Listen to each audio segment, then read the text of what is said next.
آج ہم قرآن مجید کے ایک بہت ہی خوبصورت تصور پر بات کرنے والے ہیں جسے رزق کہتے ہیں، یعنی وہ سب کچھ جو ہمیں خدا کی طرف سے ملتا ہے۔ تو آئیے دیکھتے ہیں کہ قرآنی آیات کی روشنی میں یہ تصور ہمیں کیا سکھاتا ہے۔ اچھا، تو بات شروع ہوتی ہے ایک بہت ہی بنیادی لیکن بہت گہرے سوال سے۔ بھائی، یہ جو آسمان ہے، یہ زمین ہے اور وہ ساری چیزیں جن سے ہم فائدے اٹھاتے ہیں، آخر انہیں فراہم کون کرتا ہے؟ یہ سوال ہمیں سیدھا اپنی زندگی کی جڑوں تک لے جاتا ہے کہ ذرا سوچو تو صحیح۔ اور جانتے ہیں کیا، قرآن اس سوال کو بس ایسے ہی نہیں چھوڑ دیتا، بلکہ فوراً ایک بالکل واضح جواب دیتا ہے جو اس پورے موضوع کی بنیاد ہے۔ تو چلیں اب اس تصور کی گہرائی میں اترتے ہیں اور دیکھتے ہیں کہ یہ کیسے کھلتا ہے۔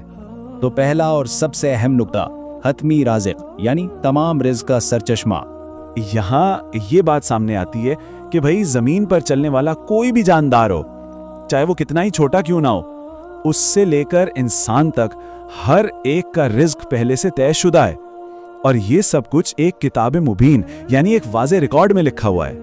اس سے اندازہ ہوتا ہے کہ یہ پورا نظام کتنا منظم اور کتنا جامع ہے۔ اس کا مطلب یہ ہے کہ کس کو کتنا رزق ملے گا یہ کوئی اتفاق نہیں ہے، یہ اللہ کی حکمت کے تحت ایک سوچا سمجھا فیصلہ ہے جس میں کبھی کشادگی ہوتی ہے تو کبھی تنگی۔ تو پھر سوال یہ اٹھتا ہے کہ اس عظیم الہی منصوبے کا ثبوت کہاں ہے؟ قرآن کہتا ہے کہیں دور جانے کی ضرورت نہیں، جواب ہماری اپنی دنیا میں ہمارے چاروں طرف بکھرا پڑا ہے۔ شروعات ہوتی ہے کائنات کے سب سے بڑے کینوس سے، آسمان اور زمین جو خود زندگی کی بنیاد ہے۔ پھر ہماری نظر جاتی ہے سورج اور چاند کی طرف، جو ایک لمحے کے لیے بھی اپنے راستے سے نہیں ہٹتے، اور جن کی وجہ سے ہمارے دن، رات اور موسم بنتے ہیں۔ اور پھر وہ ہوائیں جو بادلوں کو لے کر آتی ہیں، اور وہ بارش جو بالکل بنجر زمین میں نہیں جان ڈال دیتی ہے، یہ بھی تو اسی رزق کی ایک شکل ہے۔ یہاں تک کہ یہ جو بڑے بڑے سمندر ہیں جو بظاہر خطرناک لگتے ہیں، انہیں بھی انسان کے لیے مسخر کر دیا گیا تاکہ وہ جہازوں کے ذریعے سفر کریں اور اللہ کی نعمتیں تلاش کریں۔ اب یہ سلائیڈ بہت دلچسپ ہے۔ یہ ان ساری چیزوں کو نشانیاں یا ثبوت کے طور پر اکٹھا کرتی ہے۔ یہ ایک طرح سے ہمیں دعوت دے رہی ہے کہ رکو اور ذرا غور تو کرو ان پیچیدہ نظاموں پر جو ہماری زندگی کو چلا رہے ہیں۔ اچھا، کائنات کی ان بڑی بڑی نشانیوں کے بعد اب بات آتی ہے ان خاص تحفوں اور نعمتوں کی جو براہ راست انسان کو دی گئی ہیں۔ قرآن میں ایک بہت طاقتور بات کہی گئی ہے، اگر تم اللہ کی نعمتوں کو گننا چاہو تو گن نہیں سکتے۔ یہ سلائیڈ اسی لامحدود ان گنت نعمتوں کے تصور کو دکھا رہی ہے۔ اور یہ نعمتیں صرف کھانے پینے کی چیزیں نہیں، ان میں خاندان کا سکون ہے، اولاد کی خوشی ہے، وسائل ہیں، اور تو اور وہ عزت بھی شامل ہے جو اللہ نے انسان کو باقی تمام مخلوقات پر دی ہے۔ لیکن یہاں کہانی میں ایک بہت اہم موڑ آتا ہے۔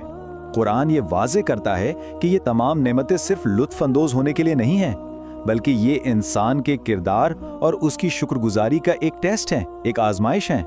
تو جب نعمتیں ملتی ہیں تو انسان کے سامنے دو راستے ہوتے ہیں، یا تو وہ شکر ادا کرے، اپنے مال سے دوسروں کی مدد کرے، یا پھر ناشکری اور فضول خرچی کا راستہ اپنائے، اور یہ ایک فیصلہ کن موڑ ہے۔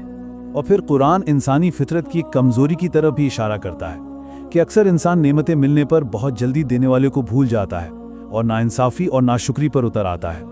اور یہ سلائیڈ شاندار طریقے سے واضح کرتی ہے کہ اصل کرنسی کیا ہے۔ آیات بتاتی ہیں کہ دنیا کا مال اور اولاد خدا کے قریب نہیں کرتے، بلکہ یہ کسی کا ایمان اور اس کے اچھے اعمال ہیں جو اسے یہ مقام دلاتے ہیں۔ یہ سب کچھ ہمیں آخری اور سب سے اہم نقطے کی طرف لے کر جاتا ہے کہ آخر اس زندگی اور اس میں ملنے والی ان تمام نعمتوں کا حتمی مقصد کیا ہے، اور جواب ملتا ہے آخرت کے تصور میں۔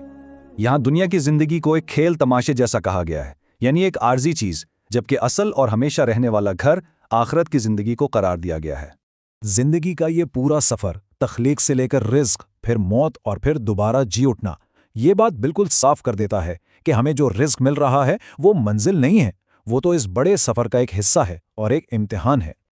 اور اس امتحان کا حتمی نام وہ لوگ جو ایمان کے ساتھ اپنے رزق کو نیکی کے راستے میں استعمال کرتے ہیں، ان کے لیے آخرت میں دگنے اجر اور ہمیشہ کی کامیابی کا وعدہ ہے۔